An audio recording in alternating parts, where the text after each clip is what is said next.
This is based on a novel by Catherine Stockett, and it was written and directed by Tate Taylor. It stars Emma Stone, Viola Davis, Octavia Spencer, and Bryce Dallas Howard.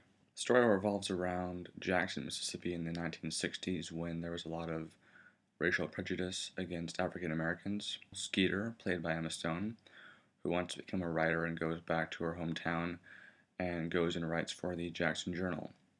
And she decides to interview the housekeepers that are working for the white families, and she wants to get their point of view out.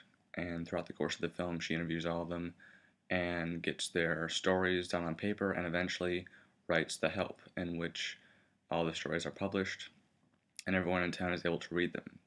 I'm not one to rush out to see a drama, I'm more of an action buff, and so when it comes to dramas, I tend to sort of look into what the material is, what the storyline is, and the material here was more or less interesting, but I was skeptical, so my expectations were somewhat mediocre.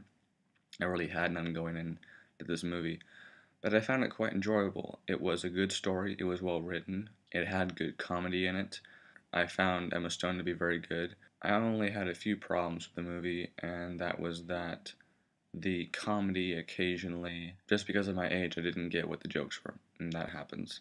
Another thing that I didn't really care for was the fact that the end scene where Bryce Dallas Howard's character gets sort of her slap in the face for all the trouble that she's caused, and I didn't feel that she really got what she deserved. Like they just kind of left her there crying, and I didn't really feel like she got what she deserved completely. But that's just my opinion.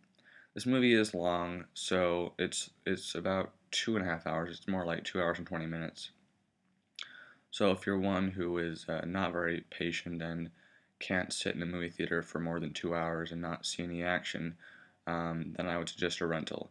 This is a movie that is worth seeing, and it probably will end up being nominated for some Oscars. And I wouldn't be surprised because there were some good performances. It was well written and well directed. So overall, I will give this film 3 out of 5 stars and say probably a rental.